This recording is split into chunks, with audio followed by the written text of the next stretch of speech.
누구야? 대체 누가 그런 짓을 하라고 시켰냐고? 박성재의 목소리가 도로의 정막을 찢어밟히듯 터져 나왔는데요. 방금 전에 일어난 그 돌진, 그 충돌 직전의 섬뜩한 순간이 아직 공기 중에 그대로 남아있는 것 같았습니다. 이수빈은 떨리는 손을 가슴에 대고 숨을 몰아쉬고 있었고 눈동자는 아직 공포에서 돌아오지 못하고 흔들렸습니다. 이면 도로는 차도와 인도의 구분이 없는 주택가였고 밤이라 더 조용했는데요. 그 정막 속에서 오토바이 엔진 소리가 꺼지면서 모든 진실의 시작이 되었습니다. 오토바이 탄 남자는 다리에 통증을 느끼며 바닥에 쓰러져 있었는데요. 처음에는 당황한 듯 운전 실수였다 라며 중얼거렸지만 눈빛이 분명히 거짓을 말하고 있었어요. 박성재는 그 눈동자를 놓치지 않았습니다. 방금 전 박성재는 이수빈이 연락도 없이 퇴근했다는 소식을 듣고 혹시나 하는 마음에 그녀의 집 근처로 마중을 나오던 길이었습니다. 성재의 차 헤드라이트가 골목을 비추는 순간 그의 시야에 믿을 수 없는 광경이 들어왔습니다. 저만치 앞서 걷고 있는 수빈의 뒷모습, 그리고 그 뒤에서 맹렬한 속도로 돌진하기 시작하는 오토바이. 안 돼. 수빈아. 성재의 입에서 비명 같은 외침이 터져 나왔습니다. 오토바이는 단순히 겁을 주려는 속도가 아니었습니다. 명백히 사람을 치고 넘어가려는 사리가 담긴 질주였으니까요. 수빈이 뒤늦게 등 뒤의 굉음을 듣고 돌아보았을 때 오토바이는 이미 그녀의 코앞까지 닥쳐와 있었습니다. 공포에 질려 몸이 얼어붙은 수빈의 눈동자에 강렬한 헤드라이트 불빛이 가득 찼는데요. 그 절체절명의 순간 성재의 본능이 이성을 앞질렀습니다. 끼익! 쾅! 날카로운 타이어 마찰음이 골목을 찢어놓았고 뒤이어 둔탁한 충돌음이 밤하늘을 울렸습니다. 수빈은 비명을 지르며 주저앉았고 눈을 질끈 감았습니다. 다행히 그녀의 몸에는 아무런 충격도 전해지지 않았습니다. 떨리는 눈꺼풀을 들어올린 수빈의 눈앞에는 믿기 힘든 광경이 펼쳐져 있었습니다. 박성재의 검은색 세단이 도로를 가로질러 비스듬히 멈춰 서 있었고 그 차의 조수석 문짝과 범퍼가 찌그러진 채 오토바이를 막아서고 있었던 겁니다. 성재가 핸들을 급격히 꺾어 수빈과 오토바이 사이로 자신의 차를 밀어 넣은 것이었죠. 오토바이 운전자는 갑자기 끼어든 차량을 피하지 못하고 차체에 그대로 들이받은 뒤 공중으로 붕 떴다가 바닥으로 처박혔습니다. 박성재는 오토바이 옆을 지나 쓰러져 있는 운전자의 헬멧을 벗기고 팔을 단단히 잡았습니다. 박성재는 이 사람이 다시 핸들을 잡고 튀어나가 버리면 이수빈을 위험에 빠뜨린 사건이 오리무중에 빠질 수 있다는 생각부터 들었어요. 이수빈은 벽 쪽으로 한 걸음 물러나 서 있었는데요. 이수빈은 자신이 방금까지 죽음에 닿을 뻔했다는 걸 늦게 이해하는 사람처럼 몸이 떨리는데도 소리가 나오지 않았습니다. 대로변에서 벗어난 집으로 향하는 동네 인면도로는 차 한두 대가 겨우 지나갈 정도로 좁았고 인도와 차도 구분이 없어서 차가 사람 옆을 스치며 지나가는 구조였는데요. 그래서 오토바이가 사람을 노리고 속도를 붙이면 그게 단순 실수인지 고의인지 한순간에 구분하기가 더 어렵습니다. 하지만 박성재는 그걸 구분해냈습니다. 오토바이 남자의 시선이 사람이 아니라 목표처럼 이수빈에게 꽂혀 있었기 때문입니다. 박성재는 낮게 숨을 들이마시고 다시 물었습니다. 운전 실수라면 왜 하필 사람 뒤를 그렇게 붙어서 따라왔는데? 박성재의 말이 끝나자 오토바이 남자는 눈을 피했습니다. 오토바이 남자는 다리를 부여잡고 있었는데요. 다친 척을 하면서도 박성재의 소나귀에서 빠져나갈 타이밍만 계산하는 눈빛이었습니다. 이수빈은 그 눈빛을 보고 더 무서워졌습니다. 실수라면 이런 눈빛이 나올 수 없다고 이수빈도 그제야 느꼈기 때문입니다. 박성재는 한 손으로 오토바이 남자의 옷깃을 잡고 다른 손으로 휴대폰을 꺼냈습니다. 박성재는 녹음 버튼을 누르고 작동되는지 확인했는데요. 그리고 말투를 더 또렷하게 바꿨습니다. 지금 이 말 다 녹음되고 있어. 오토바이 남자의 얼굴이 순간 굳었습니다. 이수빈은 그제야 박성재가 왜 이렇게 침착하게 말을 고르는지 이해했습니다. 박성재는 분노를 터뜨리는 순간 진실이 도망간다는 걸 알고 있었던 겁니다. 박성재는 시선을 오토바이 쪽으로 향했습니다. 번호판은 진흙과 청테이프로 일부 가려져 있었고 바퀴에는 방금까지 급정거한 흔적이 그대로 남아 있었습니다. 박성재는 분노가 차올랐습니다. 실수라면서 번호판을 가려? 박성재는 이수빈을 뒤로 물리고 오토바이 남자에게 더 가까이 붙었습니다. 박성재는 목소리를 낮추되 단단하게 눌렀습니다. 누가 시켰어? 오토바이 남자는 고개를 저었습니다. 아닙니다. 진짜 실수입니다. 오토바이 남자는 그렇게 말하면서도 눈은 골목 입구를 훔쳐보고 있었습니다. 박성재는 그 시선을 따라 골목 끝을 봤는데요. 어둠 속에 누군가 서 있는 건 없었습니다. 박성재는 말했습니다. 지금 도망치면 더 크게 끝나. 오토바이 남자는 이를 악물었습니다. 박성재는 한 번 더. 이번에는 아주 구체적으로 찔렀습니다. 너 며칠 전에도 이 오토바이로 사람 다치게 한 적 있지? 박성재는 그 말을 던지면서 속으로는 이미 한 장면을 떠올리고 있었는데요. 며칠 전 동생 박영라가 무심한 척 툭 던지듯 말했던 오토바이 위협 사건이었습니다. 박영라는 요즘 우리 집 주변이 이상해 라고 말하더니 이지환이 길에서 오토바이한테 위협을 당했다는 이야기를 꺼냈었습니다. 박성재는 그 순간부터 찜찜했어요. 단순한 사고라면 박영라가 그렇게 이상하다는 표현을 쓰지 않았을 테니까요. 박영라는 누군가를 의심할 때는 항상 직감처럼 먼저 튀어나오는 사람이었고 그 직감은 이상하게도 자주 맞았습니다. 그래서 박성재는 결국 영라에게 전화해서 이지환에게 오토바이 색깔과 특징에 대해 물어보라고 했어요. 잠시 후 영라에게서 전화가 왔어요. 경주용처럼 날렵하게 생긴 파랑색 오토바이 그리고 번호판은 진흙과 청테이프로 일부 가려져 있는 것까지 모두 일치했어요. 박성재는 그 말을 듣는 순간 가슴이 철렁 내려앉았습니다. 번호판을 안 보이게 만드는 사람은 무언가 자신이 저지르는 범죄를 지우려는 사람. 그리고 바로 지금 이 도로에서 넘어져 있는 오토바이가 이지환이 말했던 그 특징과 너무 닮아 있었습니다. 주택가 좁은 길에서 사람 옆에 바싹 붙어 속도를 조절하며 위협하는 방식. 급하게 꺾어 들어오고 브레이크를 밟지 않은 채 직선으로 밀어붙이고 번호판은 흔적이 남지 않도록 가리는 것. 박성재는 그 모든 게 단순 우연으로 겹칠 확률이 거의 없다는 걸 알았습니다. 그래서 박성재는 지금 예리한 질문을 던졌던 겁니다. 그리고 그 질문에 오토바이 남자의 눈빛이 흔들렸습니다. 박성재는 그 흔들림을 보며 확신했는데요. 맞다, 이놈이다. 며칠 전 그 사건도.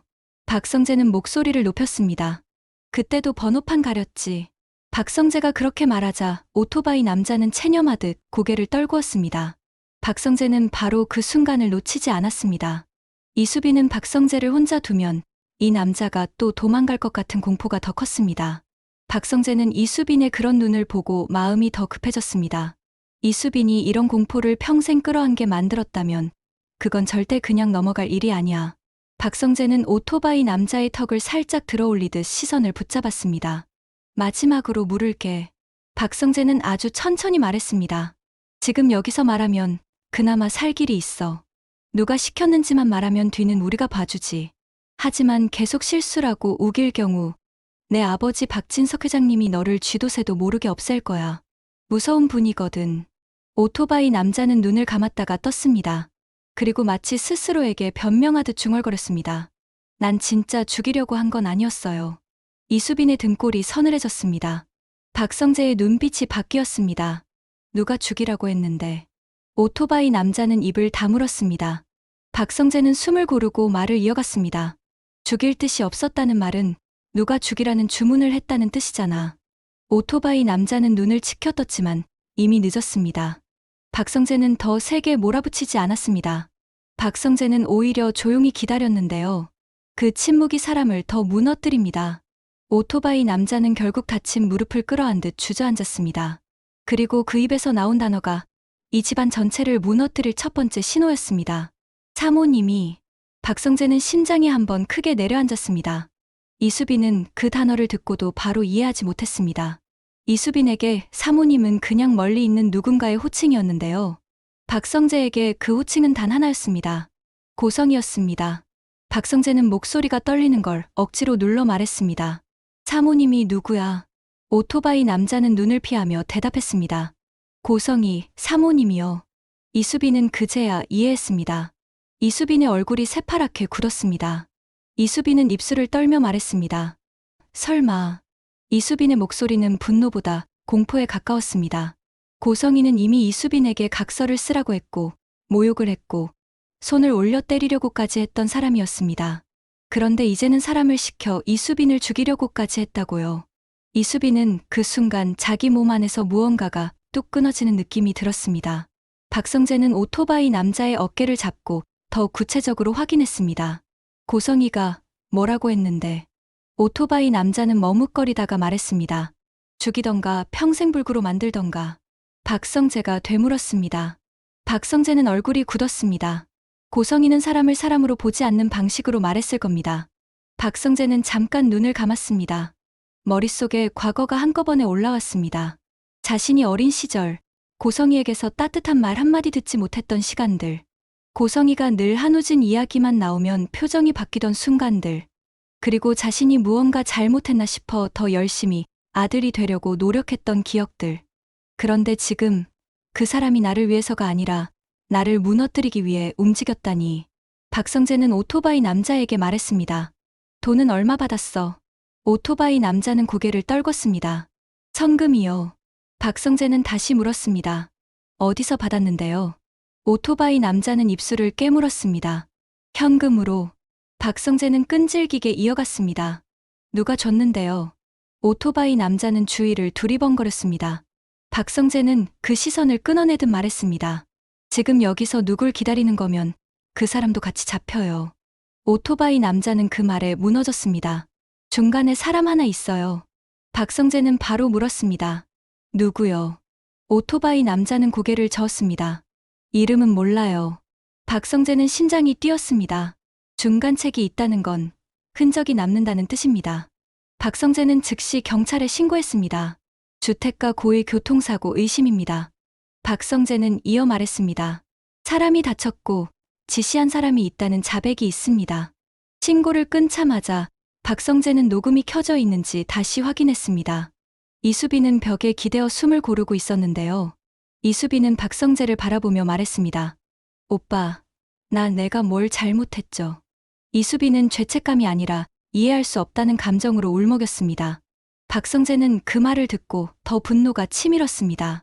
이수빈이 잘못한 게 아니라 이수빈이 존재하는 것 자체가 누군가에게 위협이 된다는 구조가 너무 잔인했기 때문입니다. 박성재는 이수빈 쪽으로 다가가 이수빈의 어깨를 감싸려다 멈췄습니다. 지금은 이수빈을 안심시키는 게 먼저였는데요. 박성재는 손을 내려놓고 말했습니다. 잘못한 거 없어. 이수빈은 박성재의 눈빛이 얼마나 무너져 있는지 보며 더 겁이 났습니다. 조금 뒤 경찰차가 골목 입구에 멈춰섰습니다.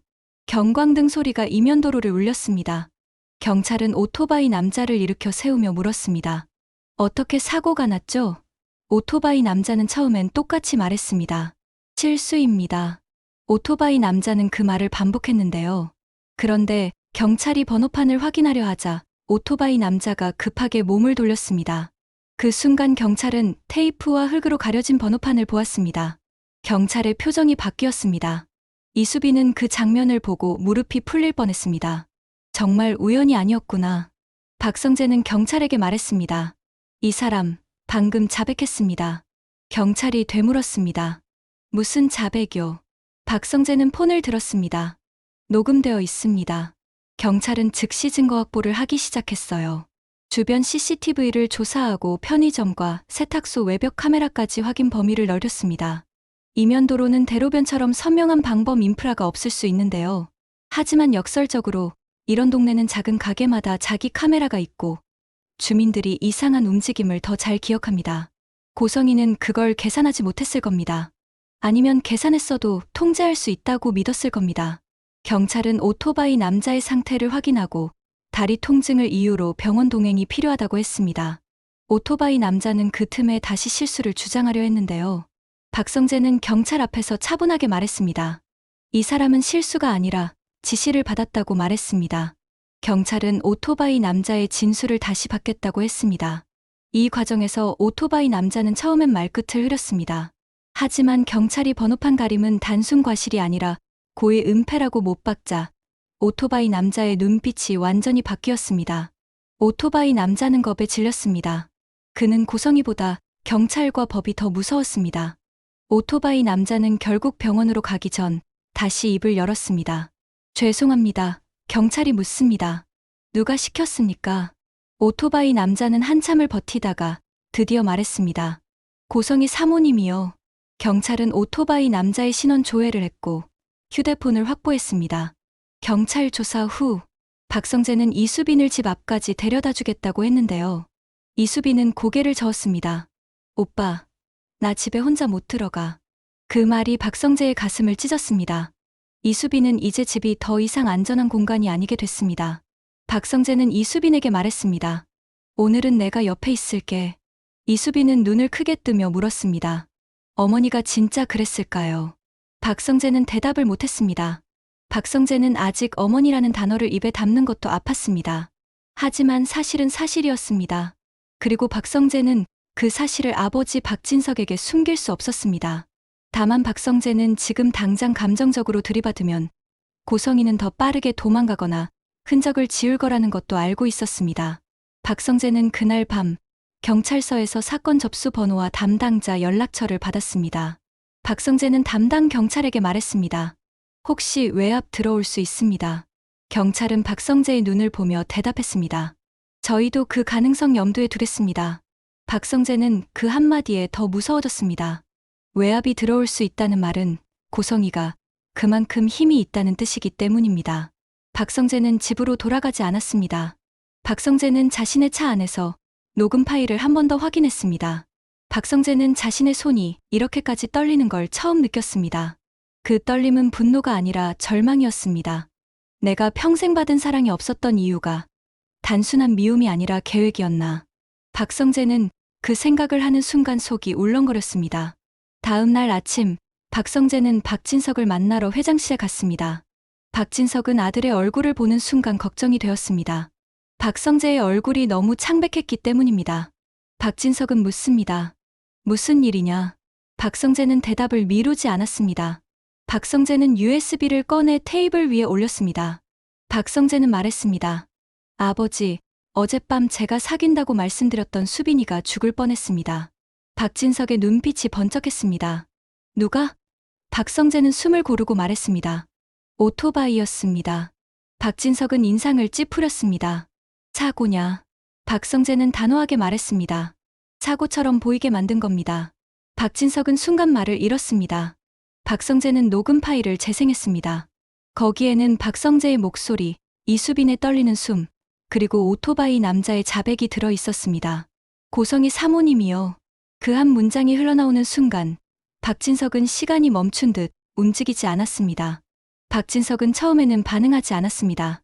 믿고 싶지 않아서가 아니라 뇌가 이해를 거부하는 표정이었습니다. 박성재는 그 침묵을 깨뜨리지 않았습니다. 박성재는 오히려 더 냉정하게 자료를 꺼냈습니다. CCTV 캡처, 번호판 가림 흔적 사진, 경찰 접수 번호, 담당 경찰 메모, 오토바이 남이 운전 실수라 주장하다가 사주로 진술이 바뀐 시점. 박성재는 그걸 하나하나 설명했습니다. 박진석은 말을 하지 않았습니다. 대신 박진석의 손가락이 테이블을 두드리기 시작했습니다. 박진석이 분노할 때 나오는 습관이었습니다. 박진석은 마침내 이렇게 말했습니다. 이걸 내가 직접 막았다고. 박성재는 고개를 끄덕였습니다. 박진석은 다시 물었습니다. 수빈이는? 박성재는 대답했습니다. 죽을 수도 있었습니다. 박진석은 그제야 숨을 들이마셨습니다. 박진석의 눈에 처음으로 살기가 비쳤습니다. 박진석은 말했습니다. 내가 확인한다. 박진석은 고성이에게 전화를 하지 않았습니다. 박진석은 감정으로 대하면 고성이가 대비할 시간을 줄 것 같아 비서에게 지시했습니다. 경찰서 담당자 연결해. 박진석은 직접 사건 번호를 불렀습니다. 박진석은 회장으로서가 아니라 아버지로서 말했습니다. 이 사건 외부 간섭 없이 진행되게 해주십시오. 경찰은 박진석이 누구인지 알아차렸습니다. 하지만 동시에 박진석의 목소리에 감정이 섞여 있다는 것도 느꼈습니다. 경찰은 절차를 설명했고 박진석은 묻습니다. 그 자백, 공식 조서에 남았습니까? 경찰은 대답했습니다. 네, 진술 변경 과정 포함해 기록됩니다. 박진석은 다시 묻습니다. 번호판 가림은? 경찰은 대답했습니다. 고의성 판단에 중요합니다. 박진석은 그제야 고개를 끄덕였습니다. 박진석은 통화를 끊고 박성재를 바라봤습니다. 박진석은 짧게 말했습니다. 잘했다. 박진석이 아들에게 칭찬을 하는 건 흔치 않습니다. 박성재는 그 한마디에 눈이 붉어졌습니다. 박성재는 칭찬이 아니라 아버지가 이걸 믿어준다는 사실에 무너졌습니다. 박진석은 자리에서 일어났습니다. 박진석은 경호팀장을 불러 말했습니다. 이사장 일정, 지금부터 실시간 보고로 올려. 이 말은 부부싸움이 아니라 통제권 회수였습니다. 박진석은 감사팀장에게도 지시했습니다. 사모님 명의로 결제된 재단 지출, 최근 6개월 전부 다시 보고. 박성재는 그 지시를 듣고 숨이 멎었습니다. 박진석은 이미 가족 문제로 처리할 생각이 없었습니다. 박진석은 이것을 범죄 가능성으로 보고 있었습니다. 박진석은 그렇게 해야만 고성희의 손이 더 이상 가족을 건드리지 못한다는 걸 알고 있었기 때문입니다. 박진석은 마지막으로 박성재에게 말했습니다. 수빈이 근처, 경호부처. 박성재는 그 말을 듣고 고개를 숙였습니다. 박진석은 아들의 사랑을 허락하니 만일을 따질 단계가 아니었습니다. 누군가가 이수빈을 치려했고 그 배우 이름으로 고성희가 올라온 순간 게임은 끝났습니다. 고성희는 그날 아침 평소처럼 우아하게 차를 마시고 있었습니다. 고성희는 자신이 어젯밤 계획한 일이 적당히 공포만 남기고 끝났을 거라고 생각했을지도 모릅니다. 고성희는 원래 늘 그랬습니다. 사람을 다치게 하면서도 자신은 손을 더럽히지 않는 방식. 다만 이번에는 변수가 있었습니다. 박성재가 그 자리에 있었고 도로가 좁았고 오토바이 운전자가 넘어져 다쳤고 자백이 나왔고 경찰이 움직였고 기록이 남았습니다. 고성희는 점심 무렵이 되어서야 이상한 기류를 느낍니다. 비서가 평소와 다르게 전화를 피하고 경호 라인이 바뀌고 자신의 스케줄이 묘하게 제한되기 시작했기 때문입니다. 고성희는 그제야 직감합니다. 박진석 회장이 나를 통제하나? 고성희는 바로 박진석에게 전화하려다 멈춥니다. 고성희는 박진석이 전화를 받지 않을 거라는 것도 알고 받을 때쯤이면 이미 모든 판이 짜여 있을 거라는 것도 알았습니다. 고성희는 대신 다른 라인으로 움직이려 합니다. 오토바이 남과 연결된 중간책을 먼저 입막음하려고 합니다. 하지만 고성희가 움직이려는 순간 오히려 경찰에서 연락이 갑니다. 오토바이 남이 추가 진술을 했습니다. 고성희는 그 전화를 직접 받지 않았습니다. 고성희는 누군가에게서 그 말을 전해 듣는 순간 손에서 찻잔이 미세하게 떨렸습니다. 고성희는 이를 악물었습니다. 고성희는 자신이 무너지지 않기 위해 더 큰 무리수를 떠올립니다. 지금은 오토바이 남의 입을 막는 게 아니라 박성재의 입을 막아야 한다. 고성희는 박성재를 흔드는 방법을 생각합니다. 박성재에게 아버지에게 말하면 너도 잃는다는 공포를 심는 방법. 하지만 이미 늦었습니다. 박성재는 아버지에게 말했고 아버지는 움직였고 기록은 남았기 때문입니다. 그리고 마침내 첫 응징이 터졌는데요. 장소는 집이 아니라 재단 이사회실이었습니다. 고성희는 그날도 늘처럼 회의에 참석하려고 합니다. 고성희는 이사회실 문을 열고 들어가는 순간 이상한 분위기를 감지합니다. 임원들이 평소처럼 인사를 하지 않습니다. 모두가 눈을 피합니다. 고성희는 웃으며 자리에 앉으려 하는데요. 그때 박진석이 들어옵니다. 박진석은 고성희를 보며 말하지 않습니다. 박진석은 이사회 테이블에 USB를 내려놓습니다. 그리고 짧게 선언합니다. 오늘부로 재단 이사장 직무는 정지다. 고성희는 순간적으로 웃음을 지으려다 실패합니다. 무슨 말씀이세요? 고성희는 침착하게 말하려 하지만 목소리 끝이 떨립니다. 박진석은 고성희를 바라보며 말합니다. 당신, 사람을 시켜 사람을 치려 했더라. 고성희는 바로 부정합니다. 말도 안 돼요. 박진석은 고성희의 부정을 막지 않습니다. 박진석은 대신 재생 버튼을 누릅니다. 스피커에서 흘러나오는 목소리. 고성희 사모님이요. 이사회실 공기가 얼어붙습니다. 고성희는 그제야 숨을 들이마십니다. 고성희는 그 순간에도 머리를 굴립니다. 조작이라고 몰아가야 한다. 박성재가 나를 함정에 빠뜨렸다고 해야 한다. 하지만 박진석은 그런 말을 할 시간을 주지 않습니다. 박진석은 이미 경찰 기록과 CCTV, 번호판 가림 사진, 진술 변경 조서까지 모두 맞춰놓았습니다. 박진석은 말합니다. 당신이 말을 바꿀수록 증거는 더 쌓이는 거야. 박진석은 이어서 임원들에게 크게 말합니다. 오늘부터 고성희 이사장 결재권은 전부 회수한다. 박진석은 마지막으로 이렇게 말합니다. 그리고 경찰 수사에 협조해. 고성희의 얼굴이 굳습니다. 경찰이라는 단어가 나온 순간 고성희는 이것이 부부싸움이 아니라는 걸 알았습니다. 이것은 사회적 사형 선고에 가까웠습니다. 고성희는 이 자리에서 무너질 수 없었습니다.